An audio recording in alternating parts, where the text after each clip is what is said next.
Constitucionales, un programa auspiciado por la Asociación Argentina de Justicia Constitucional. Bienvenidos a Aires Constitucionales, espacio de la Asociación Argentina de Justicia Constitucional. Pueden seguirnos en nuestras redes sociales y encontrar todos nuestros programas en nuestro canal oficial de YouTube. En el marco de una causa en la cual un trabajador demandó a su ART por un accidente laboral, la Sala 3 de la Cámara Nacional de Apelaciones del Trabajo hizo lugar al reclamo. Fundamentalmente había fundado esta sentencia en la falta de presentación de la ART en los exámenes preocupacionales y también periódicos respecto del trabajador. Esta cuestión, este pronunciamiento hizo que la ART, en desacuerdo, presentara un recurso extraordinario federal que fue denegado y así presentada la pertinente queja, a la cual hizo lugar la Corte y declaró procedente el recurso extraordinario fundado en la doctrina de arbitrariedad de sentencias de la Corte. La Corte señaló que el hecho que la sentencia básicamente, como dije anteriormente, estaba fundada en la falta de presentación de la prueba indicada.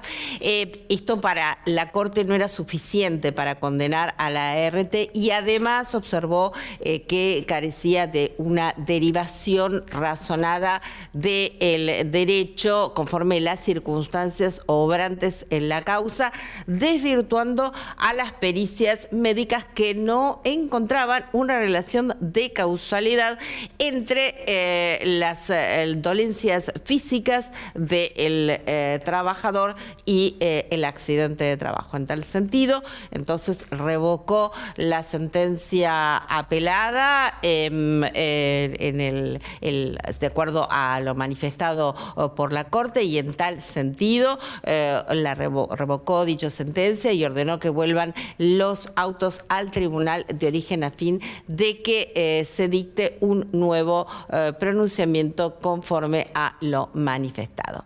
Muy bien, ahora vamos a una breve pausa y estaremos a nuestro regreso conversando con nuestro invitado especial respecto del derecho de acceso a la información y temas vinculados. Ya volvemos. Aires Constitucionales, un programa auspiciado por la Asociación Argentina de Justicia Constitucional.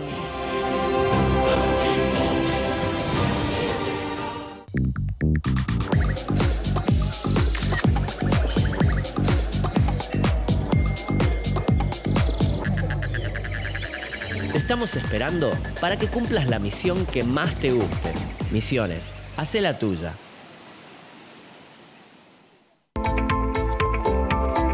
Alfa 2000 Soluciones Informáticas. En Vicente López la seguridad siempre fue una prioridad. Tenemos más de 2000 cámaras funcionando y sumamos más patrullas en las calles. Porque cuando de seguridad se trata, no tenemos excusas. Trabajamos para mejorar ayer, hoy y siempre. Vivamos Vicente López.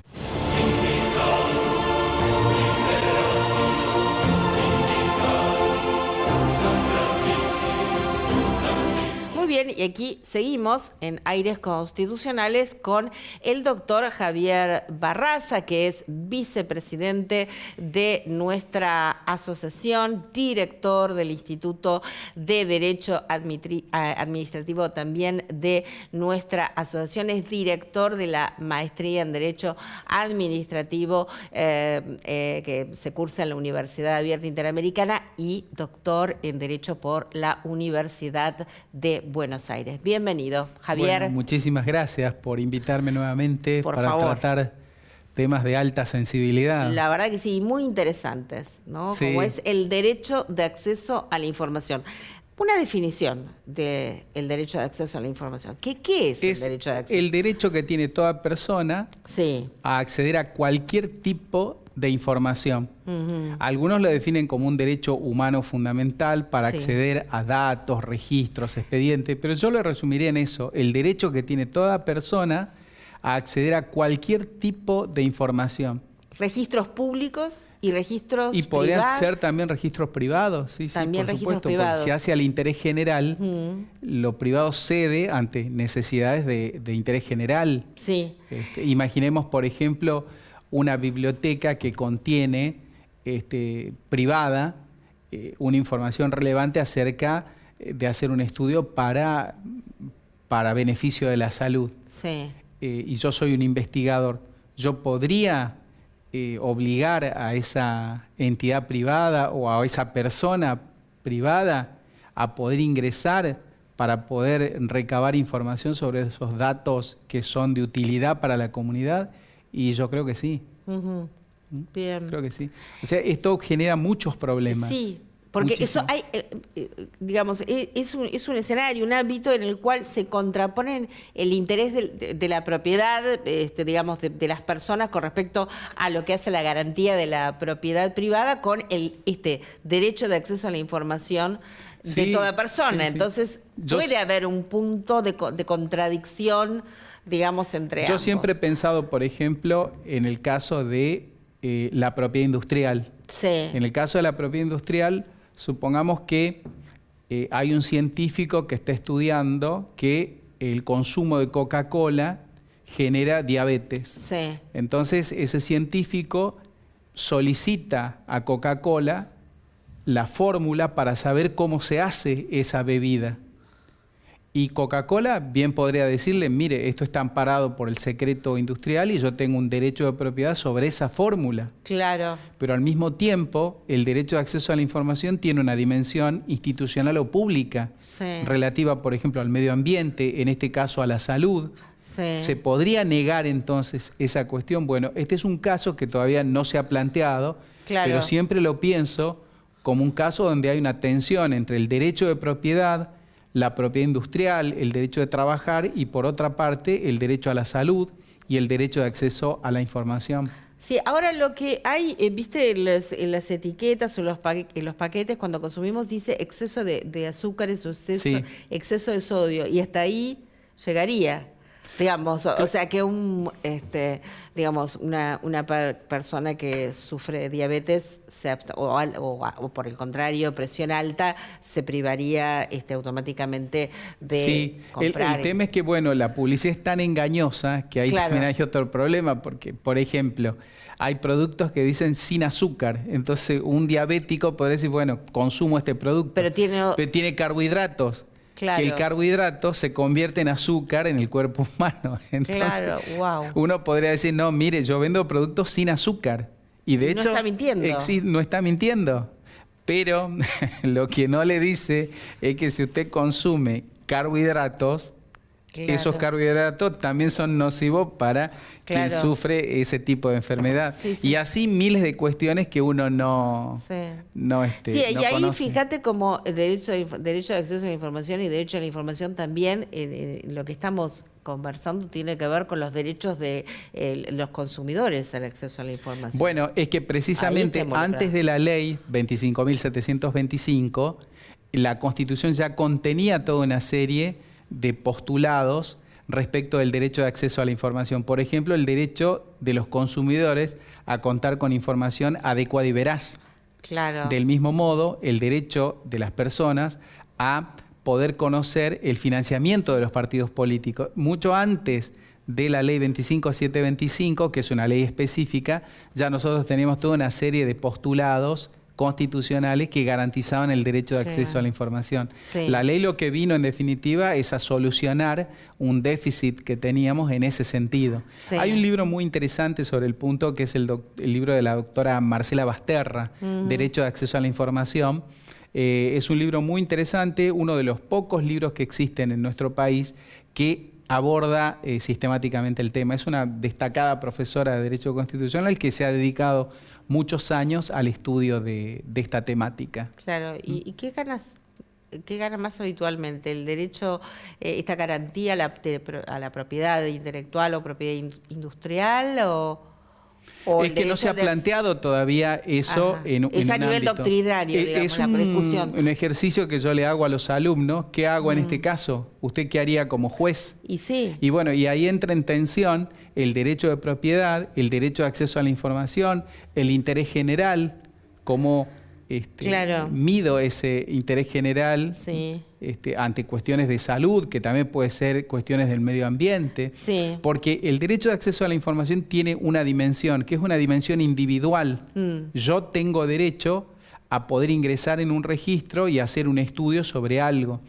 Y también tengo derecho a saber si en esos registros hay datos sobre mi persona. Yo tengo ese derecho de manera individual. Pero el derecho de acceso a la información tiene otra dimensión, que es la dimensión colectiva o institucional. Por ejemplo, todos tenemos derecho a acceder a datos sobre la salud pública, sobre el medio ambiente, cuestiones que hacen que todos estemos interesados en eso. Sí, fíjate el tema, por ejemplo, del fentanilo, ¿no? Bueno, el tema del fentanilo, nadie nos ha explicado cómo se produce ese fentanilo, cómo se lleva adelante todo eso. Y bueno, y uno, en virtud de esta dimensión colectiva, institucional, uno podría pedir, yo soy un ciudadano que lleva adelante investigaciones sobre el tema, o me gusta el sostenimiento del orden constitucional y quiero información sobre el punto. Entonces, ¿me podrían negar ese tipo de información? Yo creo que no. Creo que no. Claro. Bien. ¿Cuáles son los antecedentes? Esto no es de ahora, digamos, el derecho a acceso a la información. Siempre Viene, existió. creo que hasta tenemos un antecedente ahí en la Declaración de los Derechos del Hombre. Bueno, es justamente el 26 de agosto de 1789, en la Declaración de los Derechos del Hombre y del Ciudadano, el artículo 14 y el 15 contienen disposiciones del derecho de acceso a la información. No lo dice literalmente, pero dice que todo ciudadano puede pedir por representante o por sí que le expliquen las necesidades de la contribución pública. Es decir, los ciudadanos franceses tenían el derecho a que les explicaran la necesidad de establecer un determinado tributo. Qué interesante. Muy interesante. O más interesante el artículo 15, que dice que todo ciudadano tiene el derecho a exigirle a cualquier agente de la administración a que rinda cuentas sobre su gestión. Claro. Imaginemos nosotros hoy a cualquier agente, imaginemos nosotros somos abogados y queremos saber la situación de los servicios jurídicos de la administración pública. Vamos, nos apersonamos. Y pedimos a un director de jurídico que me explique cuántos dictámenes hizo, qué doctrina hace, nos van a sacar volando. Imagínate esa escena. Claro, entonces fíjense acá lo importante que, y esto es una necesidad desde siempre, pero no solo la Declaración de los Derechos del Hombre y del Ciudadano, sino también Mariano Moreno, en 1810, él estaba muy preocupado por el derecho de acceso a la información y él decía que la Ilustración, como él era un hijo de las ideas de la Ilustración, él decía que la Ilustración iba a tender a democratizar el derecho de acceso a la información. 1810, Mariano Moreno. Y cuando funda la Gaceta de Buenos Aires, Mariano Moreno también hablaba de la necesidad de garantizar este tipo de derechos. Mariano Moreno, como todo héroe, siempre tuvo sus paradojas y sus contradicciones, porque Mariano Moreno, él hablaba del derecho de acceso a la información. Y él es el que hace la primera traducción del contrato social en nuestro país, la obra de Rousseau. Y él hace la traducción del francés al castellano, pero en la parte de religión, donde Rousseau atacaba la religión, como él tenía una profunda formación escolástica, esa parte la suprimió. Entonces, bueno, hablaba del derecho de acceso a la información, pero bueno. Haz lo que digo, más no lo que hago. ¿Y Alberti decía algo? Alberti, el padre de nuestra Constitución, él decía que el derecho de acceso, no hablaba del derecho del acceso a la información, él hablaba de la publicidad. Él decía que en definitiva la publicidad era la garantía de las garantías. Y por supuesto, todos los doctrinarios entienden que ese derecho de acceso a la información es fundamental para la vida democrática. Claro. De hecho, bueno, Basterra en su libro Sí. empieza con una cita de Bobbio. Yo estudié bastante ese libro que me interesó mucho. Y Bobbio habla de eso, de que el sistema democrático Sí. sería inocuo, sería una mera ilusión si no se garantiza el derecho de acceso a la información. Lo que pasa es que, bueno, muchos autores, Michel Foucault dice que los mecanismos de acceso al poder y de tomas de decisiones permanecen ocultos. Siempre en la historia de la humanidad vamos a ver que por razones de necesidad o por razones de conveniencia política a veces se oculta mucha Sí, información. Yo creo que más que a veces debe ser más frecuente de lo que... Porque imagínate que la información, bueno, justo que estamos en época electoral, la información en un momento determinado puede cambiar.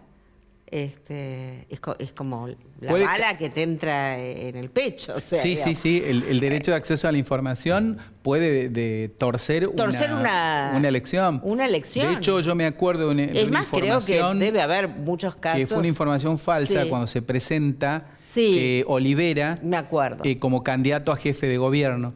Esa información surgió los días previos a la elección, Sí, le casualmente. impactó negativamente Sí. y luego con posterioridad se conoció Claro. la verdadera información, pero el daño ya estaba hecho.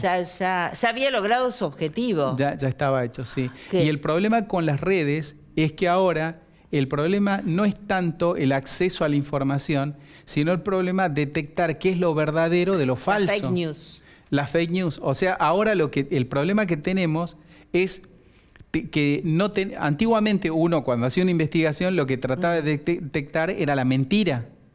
Ahora lo que tenemos que detectar qué es lo verdadero. Se invirtió. Sí. Y ahora incluso fíjate que con la inteligencia artificial hasta se ha logrado que, o sea, que una persona que no es la persona hable. Sí. Entonces, sí. Bueno, por ahora un poco como es difícil que se logre absolutamente, digamos, confundir, porque hay como ciertos rasgos que uno detecta que es inteligencia artificial. Uno pero porque yo ya creo que va a llegar a una perfección. Esperemos que no. Pero como avanza bueno, la uno ciencia, también está entrenado, uno claro, te das rápidamente cuenta. se da cuenta Por que hay ahora te fake das news. cuenta, pero yo creo que va a mejorar por eso. ejemplo, yo esto siempre lo trazo un paralelismo Sí. con las películas viejas. Sí. Yo, por ejemplo, algunas películas viejas, King Kong o de los años 30, 40, uno ves que era un muñeco. Sí, sí. Ahora con la inteligencia artificial, con la tecnología, hay escenas que parecen Sí, reales. Hay escenas que parecen Hay reales. escenas que parecen absolutamente. reales. Entonces, eso es lo Sí. que genera un problema, el derecho de acceso a la información. Sí, una cuestión que también está vinculado con el derecho de acceso a la información es, y me viene a la mente un caso relativamente reciente de la Corte, que creo, vos me corregirás, no sé si es el único, respecto del derecho al olvido de la señora Natalia De Negri. Claro, bueno. ¿Te acordás de ese fallo? Es que fue un caso, un debate. Sí, fue un gran debate. Incluso lo tratamos. Y de hecho estábamos esperando el fallo. Claro, ¿qué Estábamos posición esperando tomaba el la fallo, Corte? claro, qué posición tomaba la Corte. En realidad, esto es una derivación también. Vamos a recordar, porque hay mucha gente que por ahí no sabe en qué escenario esto se planteó, Sí. que la señora, bueno, había sido invitada a un programa de televisión. Claro, hay que remontarse a la historia. Claro, porque no era una historia reciente de ella, incluso eso era uno de los puntos, ¿no? Sí. Como que ella había cambiado su vida, ¿no? En realidad, el tema es que el derecho al olvido y el derecho de acceso a la información plantea algo. Porque cuando uno plantea el derecho al olvido, lo que pide en definitiva es que se bloqueen datos o que se borren datos. Uh-huh. Entonces, en Europa, el caso que se conoce de la Corte Europea es el caso Costeja. Antonio Costeja era un ciudadano común que figuraba en bases de datos informáticas como deudor tributario. Y eso a él lo lastimaba en sus sentimientos, porque él había tenido una deuda tributaria, la había saldado a la deuda, pero seguía figurando como deudor tributario. Entonces él pide, como ciudadano común, que nunca había estado en los medios masivos, que se borrara esa información porque a eso afectaba sus sentimientos, su sentimiento al honor. Pero ¿qué pasó con De Negri? Natalia de Negri era una chica que en el año 1996 se presenta en un programa de televisión de Mauro Viale. Y entonces en ese programa el papá del actual periodista Johnny Viale. Bueno, entonces en ese programa decían malas palabras, se tiraban de los pelos. Sí, era muy particular. Y todos veíamos ese programa. Y en esa época era la gran novedad. Sí. Y todos mirábamos ese programa. Natalia de Negri en ese momento... Porque era único, ahora ya todo ya, el programa... Claro, entonces ahora ya no tiene ningún... No, ahora puede haber varios de ese Puede haber varios y nadie los mira. Más, pero en ese momento era la gran novedad. Creo que batía todos los... Batía récords de audiencia. Tremendo. Se peleaban, los abogados se separaban de la mujer y se iban de viaje a Brasil. Natalia de Negri insultaba a su mamá. Contaban acerca de su vida sexual. Bueno, y todos mirábamos ese programa. Y un día dejó de tener éxito, Natalia de Negri se va a vivir a Estados Unidos. Y en Estados Unidos... otra vida. Otra vida. Completamente diferente. Totalmente distinta, se dedica creo que a la filantropía. Sí. Y según los datos periodísticos le iban a dar un premio. Claro. Y como consecuencia de que la googlearon, surgen estos programas y entonces ahí surgió el problema de que no era una persona con condiciones éticas. Que no tenía nada que ver con su imagen, o sea, con lo que en lo que ella se había convertido. Eso era un punto, claro. Por eso ella planteaba... Por eso ella plantea el derecho al olvido. Bien. Entonces, ¿qué pasó? La Corte llega a analizar este caso y la Corte entiende algo. En primer lugar, Natalia de Negri no pedía el bloqueo de las páginas. Claro. Eso hay que aclarar. Ella lo que pedía era que si uno utilizaba un buscador y ponía Natalia Ruth de Negri, lo que ocurría era que el buscador no remitiera a esa página de Mauro Viale. Pero si uno ponía Samantha Farhat, y eso remitía al programa de Mauro Viale. Bien, entonces la Corte entendió que si se hacía lugar a ese derecho al olvido tal como ella lo planteaba, ella podría reescribir la historia y en definitiva podría hasta diseñar lo que fue un programa de televisión que era un modo de saber cómo era la sociedad en los años 90.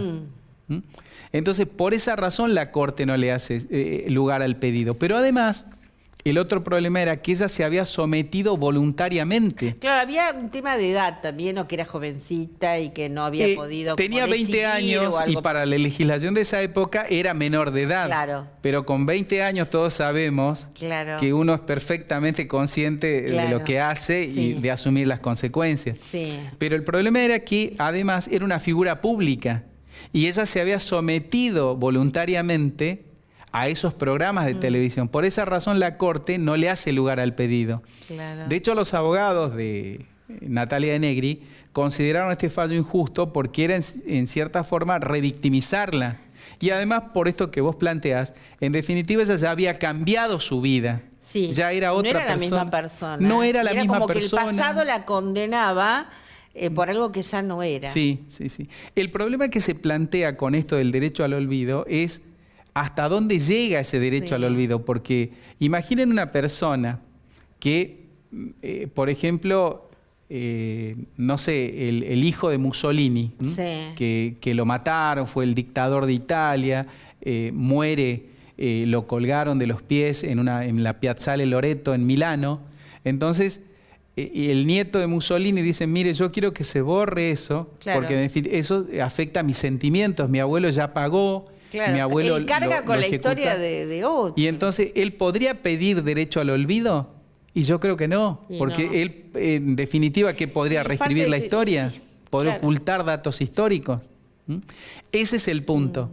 La Corte, en ese sentido, volviendo al caso de Negri, lo que plantea es eso, que en definitiva sería afectar la libertad de prensa, porque se podría bloquear un programa de televisión que eso hace en definitiva a la libertad de prensa, ¿no? Claro, sí. ¿Y qué otros casos hay internacionales? El caso Costeja, de la Corte Interamericana, de la Corte Europea. Pero en Costeja le hicieron lugar. Pero se trataba de un ciudadano común que no era una persona pública y que había saldado su deuda. Ahí parece razonable concederle ese derecho al olvido. De hecho, nosotros tenemos una palabra todos los días, olvídate.